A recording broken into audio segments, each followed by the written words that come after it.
Olá, meus irmãos e minhas irmãs, como vocês estão? Uma alegria estar aqui com vocês. Hoje nós vamos ter um tema um pouco longo. Provavelmente nós teremos de fazer 3 vídeos, mas é o centro da nossa fé, né? É o tema central. Todas as outras coisas que nós cremos estão intimamente relacionadas com aquilo que nós vamos ver hoje. Então é importante que esse tema entre no nosso coração. Hoje nós vamos falar sobre Jesus Cristo. Mas antes eu queria fazer uma introdução sobre o que aconteceu entre Adão e Jesus, né? Vocês devem se lembrar que nós dissemos que Deus fez o homem para participar de sua natureza, para participar de sua alegria no céu. E que o homem pecou, né, e se afastou de Deus.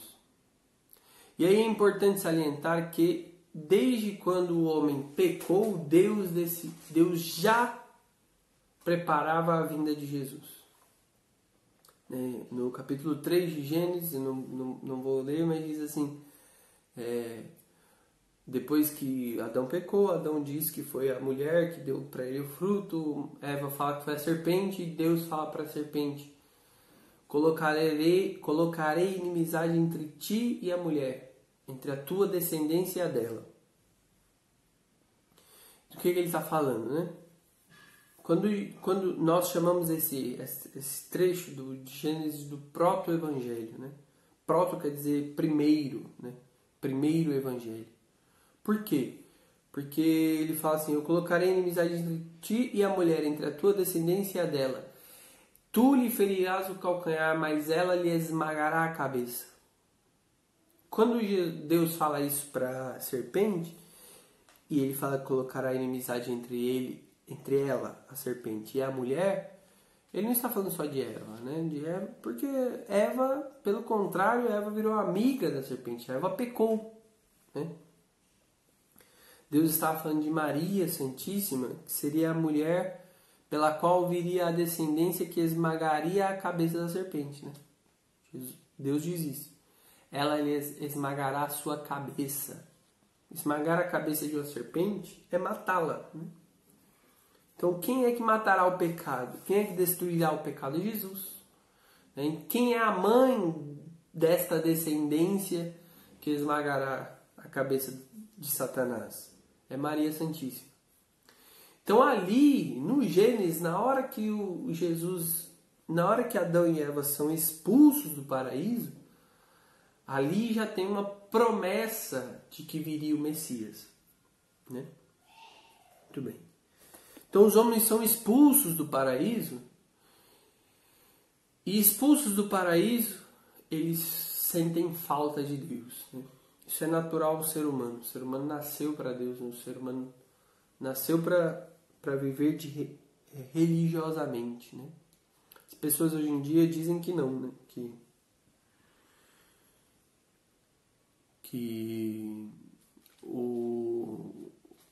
o ateísmo é muito popular hoje em dia. Mas isso é coisa moderna, assim, né? Isso é coisa, talvez coisa que já existia há muito tempo, mas que naturalmente o homem não é ateu.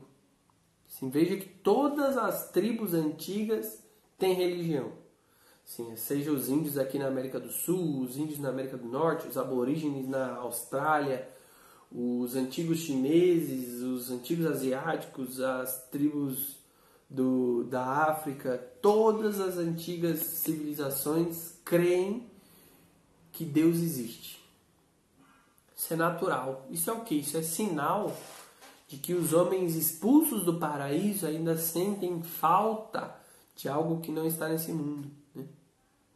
Por isso que nascem as primeiras religiões. As primeiras religiões são uma busca dos homens por Deus.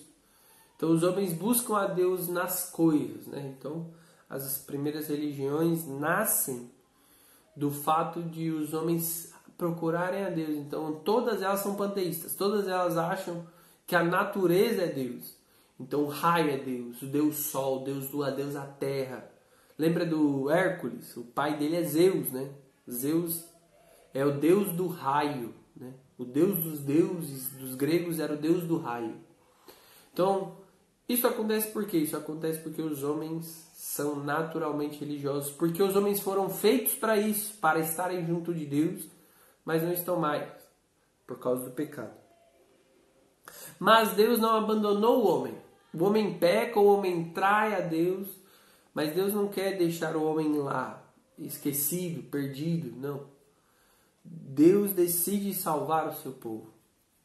E como? Então ele faz um plano de salvação, né? Então Deus decide se revelar aos homens. Os homens estão procurando a Deus e não conseguem encontrar. Os homens acham que o raio é Deus, que a montanha é Deus, que o sol é Deus. Então Deus decide se revelar, Deus decide falar com os homens. Muito bem. Então o primeiro homem para quem Deus decidiu falar foi Abraão. Abrão, na verdade, antes ele era chamado de Abrão, depois ele passa a se chamar de Abraão. Abrão é um senhor já de idade que não tem filhos e Deus fala para ele assim: vai para onde eu te mandar, sai da sua terra. Ele vive em Ur. Ele fala assim: sai da sua terra e vai para onde eu te indicar e eu vou te dar uma descendência tão numerosa quanto as estrelas do céu. E ele vai, ele acredita em Deus. Ele sai da sua terra e vai para uma terra chamada Canaã. E aí Deus dá um filho para ele, que chama Isaac. Deus pede o sacrifício desse filho e fala para ele: já que eu te dei, mata o seu filho se você me ama. E ele está disposto a matá-lo, então ele sobe para matar o filho dele, oferecer ele em sacrifício, mas antes que ele mate, Deus fala: não, era só um teste. Então agora eu vou te dar uma descendência numerosa como as estrelas do céu. E aí, a partir dali, os descendentes de Abraão começam a viver servindo a esse Deus que falou com ele. Esse Deus é o Deus verdadeiro. Aí ele tem filhos, Isaac é o filho dele, Isaac tem filhos, que é Jacó, Jacó é o filho de Isaac, Jacó e Esaú, Isaac, Esaú, agora me perdi. Mas é Abraão, Isaac e Jacó. É Isaac. Isaac e Esaú são os dois filhos de Abraão. E aí Isaac recebe a bênção. Aí tem Isaac, depois tem Jacó. Jacó tem 12 filhos. Um desses filhos é José. José, os irmãos dele não gostam dele, por isso ele tem que fugir para o Egito. Aliás, ele é vendido como escravo no Egito. No Egito ele se torna o homem mais importante do reino, abaixo do faraó. Por isso os irmãos dele vão para o Egito. E aí a descendência de Abraão vai se multiplicando e vai vivendo no Egito. No antigo Egito, né? O Império Egípcio, onde tem as pirâmides, quando foi feito as pirâmides, a Esfinge, na época dos faraós. Né? O Egito foi uma das primeiras grandes civilizações. Os hebreus estavam lá. E os hebreus seguiam o Deus de Abraão, Isaac e Jacó, que é o Deus verdadeiro que foi falar com ele. E aí eles se multiplicam, eles crescem, vivem lá no Egito durante 400 anos. Depois de um tempo eles se tornam escravos, né? Eles são escravizados, os hebreus são escravizados. Depois de 400 anos no Egito, surge Moisés. Né? Moisés é um filho de um hebreu, de uma hebreia, que é criado como príncipe do Egito, como irmão do faraó, filho do faraó. Ele foge porque um dia assassina alguém, depois Deus chama ele para libertar o povo, que é a história uma das histórias mais famosas do Antigo Testamento. Tem as 10 pragas do Egito, que é Deus convencendo o faraó a libertar o povo. O povo vai liberto do Egito, Deus abre o mar para o povo passar no meio. O povo passa no meio e aí eles estão livres do império, da escravidão do Egito. Né? Essa é a primeira Páscoa dos judeus, né? A libertação da escravidão. Eles passam 40 anos no deserto, depois encontram finalmente a terra prometida, que é a terra onde Abraão foi muitos anos antes, né? Séculos antes. Só que aí aquela terra é uma terra que já tem novos povos, né? Óbvio, eles passaram 400 anos fora, então ali foi colonizado. E aí eles vão até lá, tomam a terra de volta, começam a viver lá, depois vem um rei, Israel se torna um grande reinado, né? Tem 3 reis de Israel, que é Saul, Davi e Salomão. O maior deles é Davi, é o grande rei de Israel, que foi rei na época mais próspera do reinado de Israel. Isso aconteceu mais ou menos 1000 anos antes de Jesus. Abraão é 2000 anos antes, Moisés é mais ou menos 1400 anos antes, 1350 anos antes. Eles vão para a Terra Prometida. O rei Davi é mais ou menos 1000 anos antes de Jesus. É o grande rei, a época em que Israel tem um grande reino. Depois de Salomão, que é o filho de Salomão é o filho de Davi, eles fazem um grande templo. Até aí, eles andavam com a Arca da Aliança, que é onde ficava a presença de Deus, sempre em tendas, mas aí eles fazem um grande templo, o Templo de Salomão, que inclusive hoje a gente tem uma réplica, um falso lá aqui em São Paulo, né? É uma réplica deste Templo de Salomão. Aí depois o reino se divide em 2, né? Depois de Salomão, o reino se divide em 2, o reino do sul é o Judá, o reino do norte é Israel. Israel é tomada, Judá é tomada pela Babilônia, e aí eles são exilados. Então grande parte do povo é levado para viver numa terra estrangeira, e a cidade é destruída, inclusive o templo é destruído, e eles passam um bom tempo fora de lá, sofrendo, com saudade da sua terra. Depois de muitos séculos, vem um rei persa chamado Ciro e decreta que Israel pode voltar, os hebreus, os israelitas, podem voltar para sua terra. Então eles voltam para sua terra e reconstroem o templo, fazem uma grande festa e começam de novo a viver em Israel. Isso é, sei lá quantos séculos antes. E aí vem a época dos profetas. Porque lá em Moisés, você deve saber disso, né? Isso é muito conhecido, ele recebeu as tábuas da lei, os 10 mandamentos. Que é Deus falando como o homem deveria viver, né?